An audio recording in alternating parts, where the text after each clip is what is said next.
વસુધૈવ કુટુંબકમના મંત્રને ચારિતાર્થ કરતા વડોદરાના હિન્દુ બ્લડ બેંકે આંતરરાષ્ટ્રીય સ્તરે સેવાનું ઉદાહરણ પૂરું પાડ્યું છે. સંસ્થા દ્વારા કેન્યાના સાયા કાઉન્ટીને લોહીના ઘટકો અલગ કરવા માટે અત્યાધુનિક રેફ્રિજરેટેડ સેન્ટ્રીફ્યુઝ મશીન અર્પણ કર્યું છે. આ પ્રોજેક્ટ કેન્યાના આરોગ્ય મંત્રાલય અને ત્યાંના જાણીતા ચંદેરિયા ફાઉન્ડેશનના સહયોગથી સાકાર થયું છે. હિન્દુ બ્લડ બેંકના ટ્રસ્ટી રાકેશ ત્રિવેદીએ વિગતો આપતા જણાવ્યું કે વર્ષ 2019થી આ માટેના પ્રયત્નો શરૂ કરાયા. આગામી સમયમાં કેન્યામાં લોહીના પરિવહન માટે અમેરિકન કંપનીના સહયોગથી ડ્રોન ટેકનોલોજી પણ અમલી બનાવવામાં આવશે, જે 1000 કિલોમીટર સુધી લોહી પહોંચાડવામાં સક્ષમ હશે. આ પહેલનો મુખ્ય ઉદ્દેશ કેન્યામાં રક્ત વ્યવસ્થાપનને સોફ્ટવેર અને આધુનિક સાધનો દ્વારા સુદૃઢ બનાવવાનો છે. વડોદરાના આંગણેથી શરૂ થયેલો આ સેવા યજ્ઞ હવે આફ્રિકાના દેશોમાં જરૂરિયાતમંદ દર્દીઓ માટે આશીર્વાદરૂપ સાબિત થશે. આ પ્રસંગે શહેરના અગ્રણીઓની હાજરીમાં આંતરરાષ્ટ્રીય સ્તરે વડોદરાનું ગૌરવ વધારવામાં આવ્યું હતું. જે રીતે ભારતની સંસ્કૃતિ છે કે જ્યાં જરૂરત છે ત્યાં આપણે ઊભા રહેવું જોઈએ.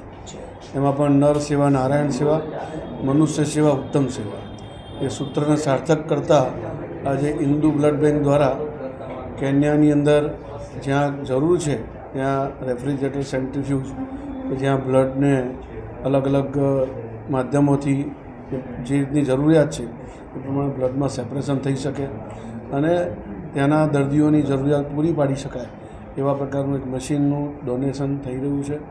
અને ભારતમાં જે પ્રકારે પહેલેથી જ આ પ્રકારની એક સેવા કરવાની ભાવના આપણી સંસ્કૃતિમાં રહી છે, એ ભાવનાને અનુસરીને હિન્દુ બ્લડ બેંક અને ડૉક્ટર વિજયભાઈ દ્વારા આજે આ કાર્ય થઈ રહ્યું છે એ ઉત્તમ કાર્ય છે, પ્રશંસનીય કાર્ય છે અને એની હું સરાહના કરું છું અને આવા જ ઉત્તમ કાર્યો કરવા બદલ ખૂબ ખૂબ અભિનંદન અને શુભકામનાઓ આપું છું. વડોદરા શહેરની હિન્દુ બ્લડ બેંક દ્વારા આજે કેન્યા ખાતેની સિયાયા કાઉન્ટીમાં રેફ્રિજરેટેડ સેન્ટ્રીફ્યુજનું ડોનેશન કરી અને વસુધૈવ કુટુંબકમની માનનીય મોદી સાહેબની જે લાગણી છે એને સાર્થક કરવાનું કામ આપણે કરી રહ્યા છે.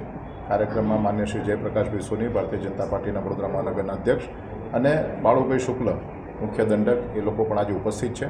આવનારા સમયમાં કેન્યાની દરેક બ્લડ બેંક ખાતે રેફ્રિજરેટેડ સેન્ટ્રીફ્યુજની વ્યવસ્થા થાય, વધુને વધુ લોકો ત્યાં સ્વૈચ્છિક રક્તદાન કરે તે પ્રકારનું આયોજન થાય અને સોફ્ટવેરના માધ્યમથી ત્યાં લોહીની કોઈને પણ અછત ન પડે એ પ્રકારનું આયોજન કરવા જઈ રહ્યા છે. ત્યારે આજનો આ દિવસ એ વડોદરા શહેર માટે ગૌરવનો દિવસ છે અને સિયાયા કાઉન્ટીના માધ્યમથી કેન્યા સાથે પહેલી વખત વડોદરાનું, ગુજરાતનું અને ભારતનું એક સંબંધનું જોડાણ થયું છે. તેના માટે આ હિન્દુ બ્લડ બેંક, એના ટ્રસ્ટીશ્રી અને સૌ કોઈ દાતાઓનો હૃદયપૂર્વક આભાર વ્યક્ત કરું છું. મુખ્ય વાત કરીએ તો આપણે આ કરારથી ભારત અને કેન્યાના આરોગ્ય ક્ષેત્ર સાથે સંકળાઈ રહ્યા છે. આરોગ્ય ક્ષેત્રમાં કેવી રીતે ઊંચાઈ ભલી જશે આ બંને સમય? કેન્યાના આરોગ્ય વિભાગ અને ખાસ કરીને કેન્યા બ્લડ ટ્રાન્સફ્યુઝન કાઉન્સિલ અને હિન્દુ બ્લડ બેંક વચ્ચેનો આ કરાર છે. સાથે કેન્યાની સૌથી જાણીતી એનજીઓ ચંદેરિયા ફાઉન્ડેશન, મનુભાઈ ચંદેરિયા, જે મૂળ ગુજરાતી છે, એમના માધ્યમથી આ સરળ શરૂઆત કરવામાં આવી છે. આજે બ્લડ બેંકના સાધનોની જરૂરિયાત ત્યાં પૂરી કરવાનો પ્રયત્ન કરી રહ્યા છે. આવનારા સમયમાં એક જગ્યાએથી બીજી જગ્યાએ બ્લડ ટ્રાન્સપોર્ટ કરવા માટે 1000 કિલોમીટર સુધી દ્રોણથી જઈ શકે અને 25 કિલોગ્રામ સુધીનું વજન લઈ જઈ શકે એ પ્રકારના દ્રોણનું પણ આપણે આયોજન અમેરિકાની એક કંપનીની સાથે કરવા જઈ રહ્યા છે. અને સોફ્ટવેરના માધ્યમથી દરેક વ્યક્તિને જ્યારે જરૂર પડે ત્યારે એને લોહી મળી શકે એ પ્રકારનું પણ આયોજન થઈ રહ્યું છે. ત્યારે એની સૌ પ્રથમ એક નાની શરૂઆત આજે વડોદરાથી આપણે કરી રહ્યા છીએ. 2019માં પહેલી વખત કેન્યામાં વિઝિટ કરી, ત્યાર પછી 2021માં ગયા, 22માં ગયા, 23માં ગયા, 25માં ગયા અને 26માં આજે 13મી મે ને 2026ના રોજ આ પહેલું દાન આપણે હિન્દુ બ્લડ બેંકના માધ્યમથી કરી રહ્યા છે. 7 વર્ષના સમયગાળા પછી એમની જે જરૂરિયાત છે તે અને આપણે જે આપી શકીએ છીએ એ બે વચ્ચેના કરારનું અમલીકરણ આપણે કરી રહ્યા છીએ.